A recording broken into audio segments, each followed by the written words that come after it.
नमस्कार, जय जोहार साथियों, आप देख रहे हैं छत्तीसगढ़ तक। मैं हूं आपके साथ पूजा शर्मा और मेरे साथ है मेरे सहयोगी मयंक ठाकुर।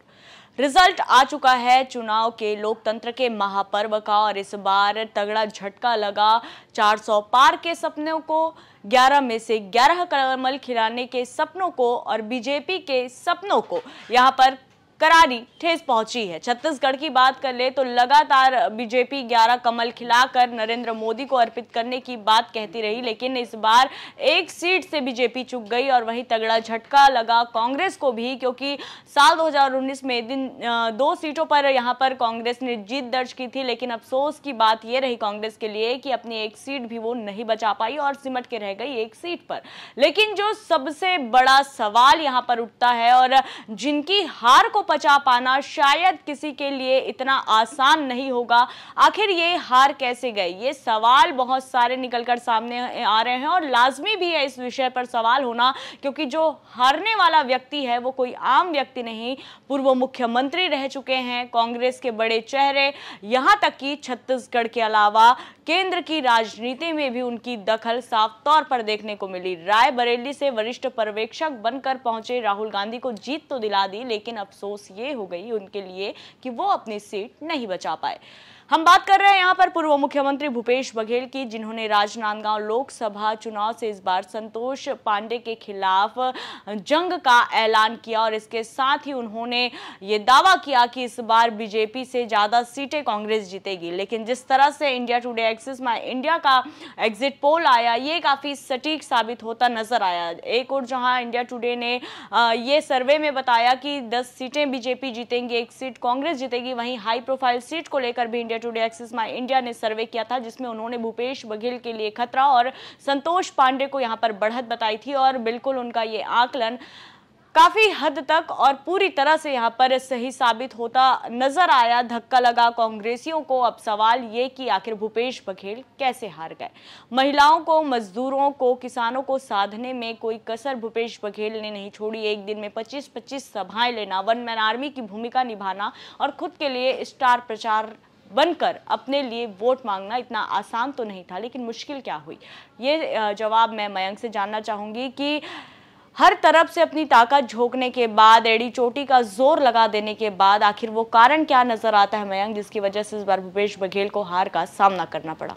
बिल्कुल पूजा, भूपेश बघेल वैसे सबसे बड़े खिलाड़ी के रूप में नजर आया, सबसे बड़े लड़ने वाले लड़ैया कह सकते हैं उनको, उसके रूप में नजर आए हैं। हालांकि 11 सीटों पर मुकाबला बेहद दिलचस्प था, लेकिन सबसे ज्यादा जो लड़ाई थी राजनांदगांव की लड़ाई थी। राजनांदगांव भी लड़ाई भी इसलिए महत्वपूर्ण हो गई क्योंकि भूपेश बघेल की एंट्री राजनांदगांव पे हुई, वहीं से मुकाबला पूरी तरह से दिलचस्प हो गया।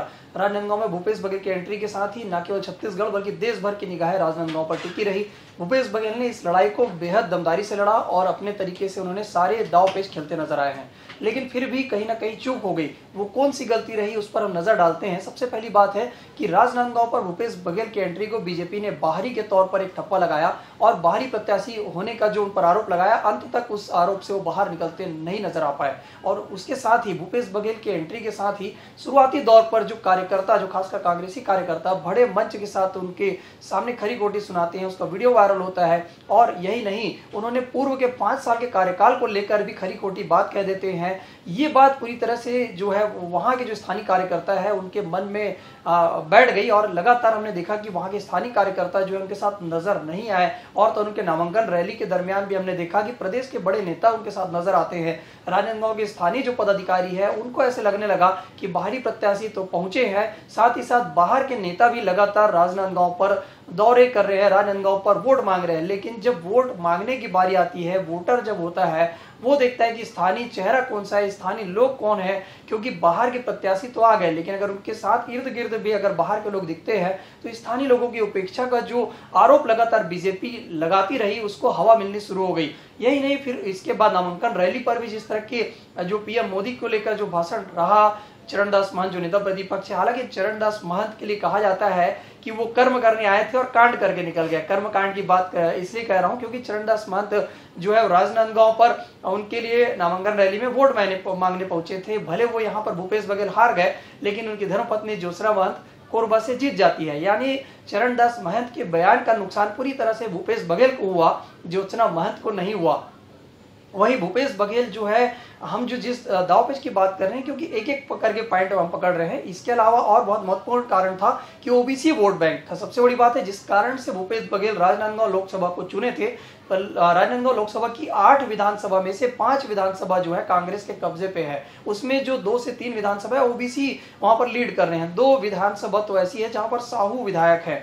तो साहू विधायक के ध्रुवीकरण के लिए जो है कांग्रेस ने अपनी तरह से दाव जरूर खेला, लेकिन कहीं ना कहीं साहू वोटर्स जो है उनकी जो झुकाव जो है, हमने देखा विधानसभा चुनाव के दरमियान भी झुकाव जो है बीजेपी की तरफ दिखा था, और ऐसे लग रहा था कि लोकसभा चुनाव के समय वो साहू वोटर कुछ नाराज चल रहे हैं, लेकिन आखिरकार साहू वोटरों का भरोसा कहीं ना कहीं बीजेपी के साथ दिखा और ये चीज नतीजों पर दिखी। इसके अलावा सबसे बड़ी बात है जो कवर्धा पंडरिया का जो इलाका है, जिसका जिम्मेदारी वहां पर छत्तीसगढ़ के गृह मंत्री विजय शर्मा को दी गई थी। हमने देखा कि भूपेश बघेल लगातार मुकाबले में बने हुए थे। लगातार जब ईवीएम की वोट की गिनती हो रही थी, लगातार शुरुआती दौर पर भूपेश बघेल आगे बढ़ रहे थे। यानी ग्रामीण क्षेत्रों पर भूपेश बघेल की जो पकड़ है वो निश्चित तौर पर हमने देखा कि नतीजों पर वो साफ तौर पर झलक रही थी और उनको लोग पसंद करते हैं। यही वजह है कि इतने बड़े जब चुनाव होता है, इतनी बड़ी जब लोकसभा की जब दायरा की बात होती है, तो विधानसभा का दायरा और लोकसभा के दायरे में बहुत फर्क होता है। 8 विधानसभा को कवर करना, बाहर से आकर उस क्षेत्र में जाकर वोट मांगना, ये आसान नहीं था। भूपेश बघेल ने बहुत तरीके से चुनाव लड़ा है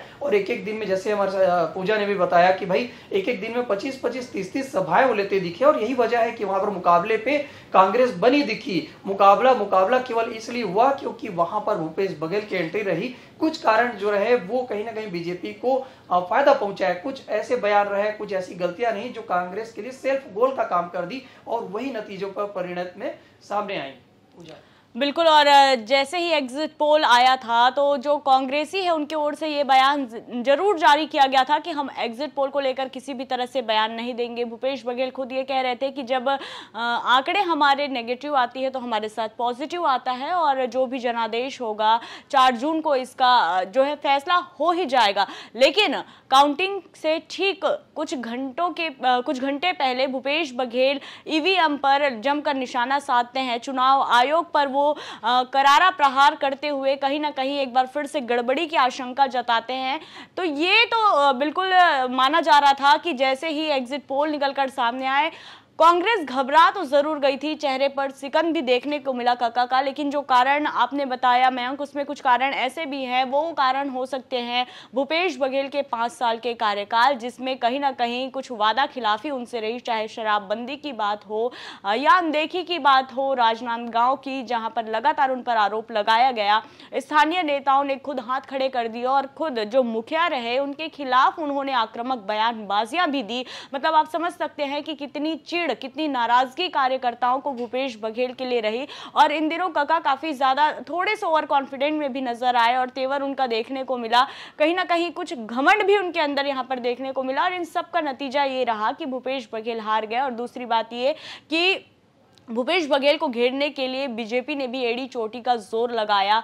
ना सिर्फ एमपी के सीएम का वहां दौरा हुआ, यादव समाज को साधने के लिए फायर ब्रांड नेता कहे जाने वाले योगी आदित्यनाथ भी वहां पर पहुंचते हैं। लगातार बीजेपी जो है वो इनके खिलाफ, भूपेश बघेल को खेलने के खिलाफ बयानबाजी करते नजर आई, और इन सब का खामियाजा भूपेश बघेल को यहाँ पर उठाना पड़ा, और महिलाओं की नाराजगी का दंश भी यहाँ पर झेलना पड़ा बघेल को, क्योंकि राजनांदगांव में महिला वोटरों की संख्या ज्यादा है, लेकिन इस बार महिलाओं ने बढ़ चढ़कर अपनी भागीदारी नहीं दिखाई। नाराजगी बीजेपी के लिए भी हो सकती है और कांग्रेस के लिए भी हो सकती है। दोनों ही सूरतों में यहाँ पर जो हार का ठीकरा है वो कहीं ना कहीं यहाँ पर भूपेश बघेल के सर पर आकर फूट पड़ा है, और बुरी तरह से यहाँ पर कांग्रेस की हार हो गई। तो फिलहाल साथियों, जो कारण आप जानना चाहते थे, एक कारण हमें ये समझ आया, जिस तरह से हमें स्थानीय आंकड़े मिले और हमने अपने पत्रकारों से जब चर्चा की और जो जानकारी हमारे पत्रकारों ने जुटाई वो हमने आपके सामने यहाँ पर प्रस्तुत की है। आप क्या कारण समझ पाते हैं, राय अपनी कमेंट करके जरूर बताएं। और इस रिपोर्ट में इतना ही। छत्तीसगढ़ से जुड़ी ऐसी तमाम खबरों से अपडेट रहने के लिए देखते रहिए छत्तीसगढ़ तक, और मुझे और मेरे सहयोगी मयंक को दीजिए इजाजत। जय जोहार, नमस्कार।